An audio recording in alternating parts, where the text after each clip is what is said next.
School Prep Room, saving you both time and money. Hello and welcome to School Prep Room's latest video tutorial.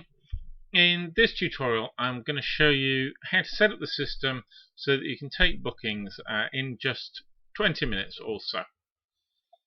So the first thing to do is of course to sign up with our system. To do this you just need to click on the sign up button on our main website and start putting in some information.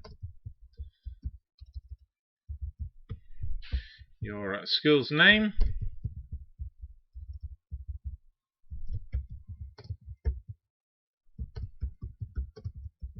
and address. You need to put in your head technician's name. So this is just so that we have people to contact if we need to sort anything out.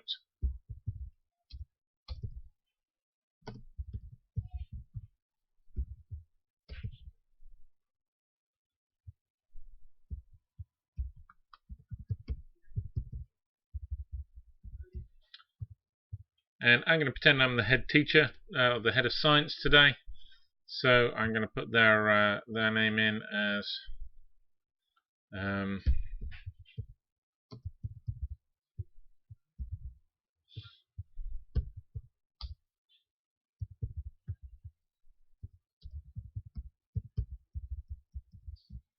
head sci. And now we're asked for a SIMS ID. It doesn't have to be a SIMS ID, but what we're looking for is really a short way to identify this person. So I'm going to put HDS here. 3 letters should be sufficient. What you can't use are any special characters such as asterisks and things like that, because they're used by the system to identify other things. I'm going to identify myself as head of science. I'm going to put in my contact telephone number and a password.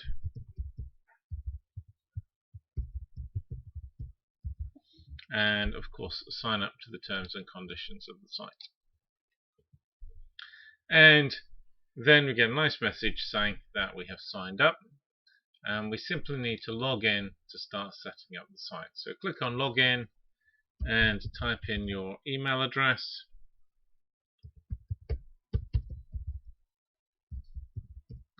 and password, and what you'll be presented with first time around is this page here, which is the setup page. The system really can't run without these 3 elements being set up, so it won't let you proceed any further without you having put in term dates, timetable information, and some topics. So to do each of these, you can work through the list here. You can click on the menu items on the left, or you can simply click on the green buttons at the top and it will take you to the relevant page. So the first thing we're going to do is set up some term dates, and for term dates we basically put in a time the school opens and a date the school closes, and then we need to add a new line for each period that covers. Each of the dates is going to be 2 numbers for the month, day and year, and we can just quickly type those in.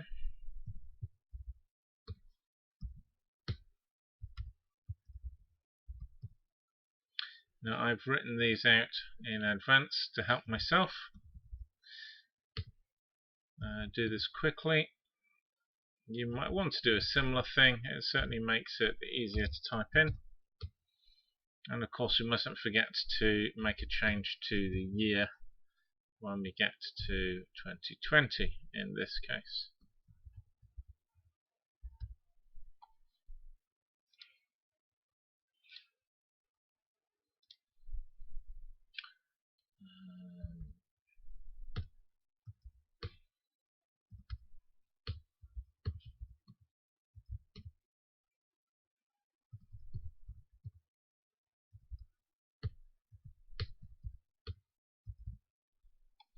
Now you might be thinking this is rather strange. We've got a break here in the middle of June, just before term ends. This isn't the end of our term. What I'm doing here is I'm adding another week in as a break in the regular timetable. This is because our school runs on a 2-week timetable, and we have a week where we do some extracurricular activities with the students, and that week isn't counted as part of the regular timetable. So at the end of the week ending 26th of June, we're ending week 2. We then have a week which isn't timetabled, and we want to go back on week 1. So what we need to tell the system is that there's a break in the regular timetable here. I'll still be able to book equipment during that time. It will be marked as a holiday, although it isn't actually a holiday for us. But it means that it's not following the regular timetable pattern. So we come back from that week on the beginning of July, and then in our school we'd actually be on a new timetable for the last 2 weeks of term. That's not a problem. When it gets to that week out, I can then upload the new timetable to the system if I'm using the upload function. And the number of weeks in our cycle, as I've said, is 2, so I'm going to set that to 2 and click on upload dates. Those have been uploaded, and I'm now sent back to start adding a timetable. Now, our system can quite easily upload timetables as long as they're in a suitable format. I'm not going to explain how to do that today. We have a video dedicated to that particular function. So if you want to do that, please view the video and have a go. If you have any trouble with it, do let us know. Perhaps you're using a system we haven't come across yet, and we're always happy to start integrating new systems so that we can make things as easy as possible. The benefits of uploading a timetable are that you automatically get all of the rooms and teachers added to the system, or at least their IDs added to the system. And it also means that the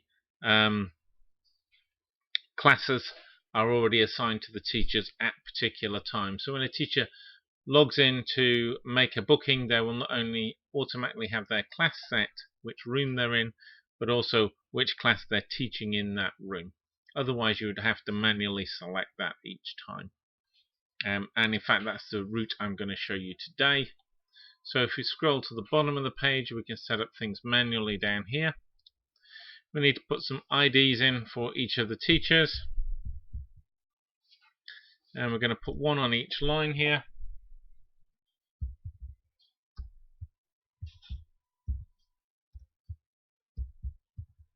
So you can see we've got quite a small school, not many teachers. And we're going to then also add some rooms.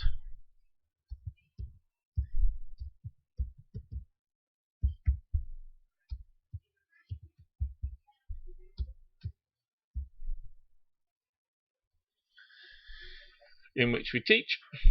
And the final thing we need to do is set how many periods are in a day. We teach for 5 periods. Perhaps you teach for 5, but you want to be able to book equipment in a 6th period, which might be your out of school activity times. You can simply add 6 periods here. The system won't get upset by that at all.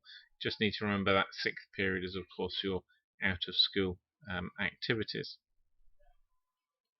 If you upload a timetable automatically, then all of this information will be set directly by uploading the timetable, so you wouldn't have to type it in here.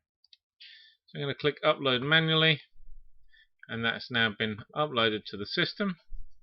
The final thing I need to do is select the topics under which we're going to split up our bookings. This is particularly important if you're using stored practicals, and I would encourage you to do that as it does make booking much more quicker.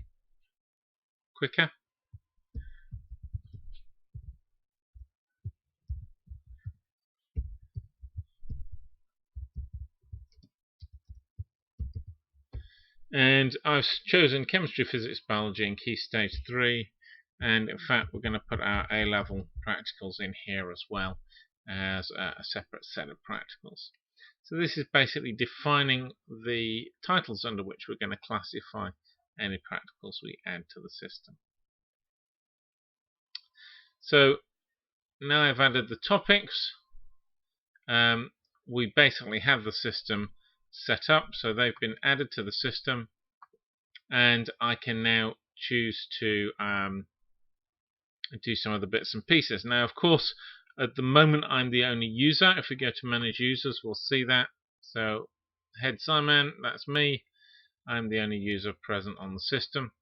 So I want to add some other users, and I'm going to click on add user to do that, and we're going to add some other people.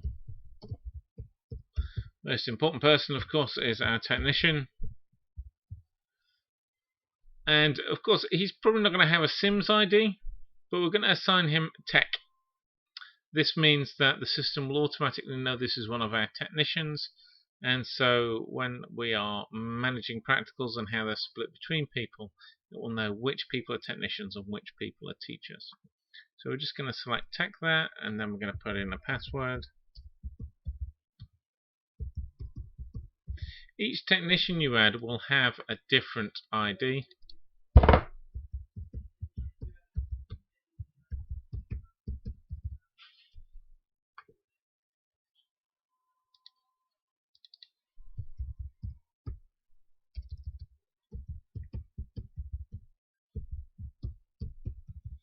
And of course it's important to make sure that your passwords match and have a correct number of email addresses. My email address isn't correct. This is the problem here.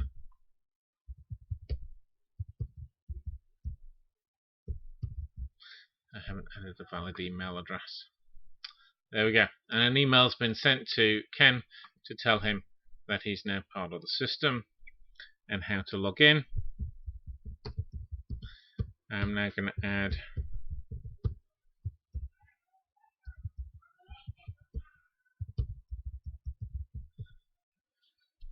J Jones, John Jones. So he is JHJ there. And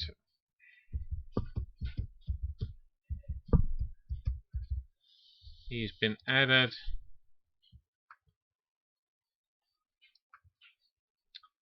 I'm going to add Peter Shaw.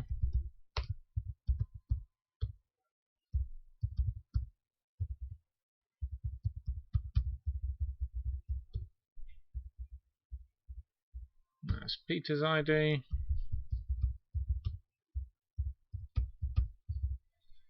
Now you can of course assign the same password for everybody, and then each person can reset their password the first time they log in. If you want to do that, if your school and staff trust you sufficiently. It can be a quick way to set everybody up. Now we do of course suggest that you change your password as soon as you log in, so that that's kept private.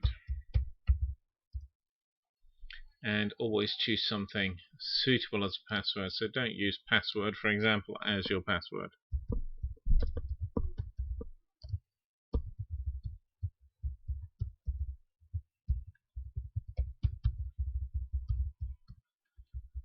And we're going to add Mary, which is going to be the last of our teachers here.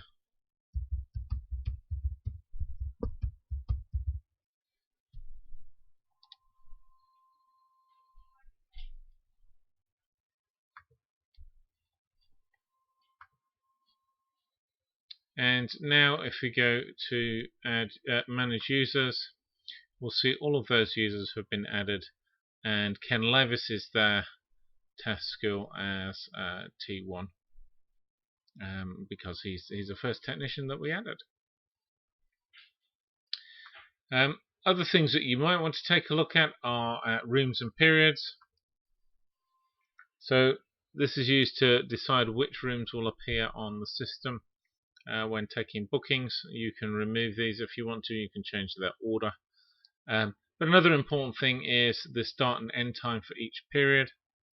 So at the minute it's just been set running on an hour for each period from 9 o'clock in the morning. Now if you're using a rolling booking system, i.e. You have to book your equipment 48 hours before you need the practical, for example, then it's important, of course, to set these times up correctly. And you can do this simply by changing the times on the screen.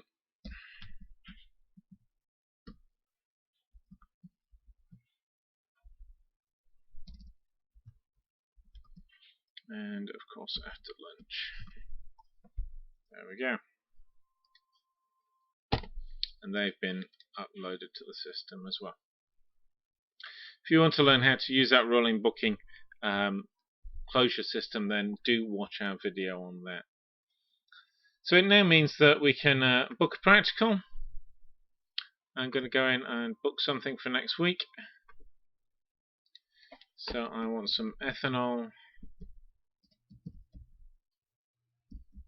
some copper oxide, and some test tubes, and some nitric acid. I don't suggest mixing these up, but I just want to demonstrate a point here. So we can now click on Suggest Health and Safety, and the system has looked through the CLEAPS catalog database and has identified the HAS cards that may be relevant for the items we've chosen. So it's chosen one for ethanol there and one for copper oxide, and the links are here, so we could link directly to those HAS cards. It's also chosen nitric acid, and it's also chosen a whole load of other acids because it's picked up on the keyword acid there.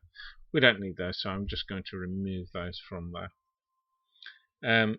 You need a CLEAPS login, of course, to be able to look at the actual HAS cards themselves, and it's important for you to check that the information that appears here is correct for the health and safety for the practical that you're doing. And I'm going to add that booking. That booking's been added. And if we look at next week's bookings, there it is. It appears in all its glory, and I can quite easily look at the details of that booking and see all of that information in there, including those bits of equipment and the hazards associated with them. Now, there's a huge amount of things you can do to build on this with the system. We can have much more detailed safety information here by using the stockroom facility. We can make practicals so that they appear as little pop-ups. When we have a stored practical, we would get a list up here of chemistry, physics, biology, key stage 3, and I could then choose one from the list, and that would automatically populate this information for me. It takes a bit longer than 20 minutes to set up, but you can see that we already have a system now which will allow bookings to be made and bookings to be viewed. And I think we have been just under 20 minutes there. So I do hope you found that useful. If you have any questions or problems, do contact us. Let us know. If you have any ideas on how to improve our system, let us know. We're always looking to try and make this as user-friendly and as flexible as possible. So thank you very much.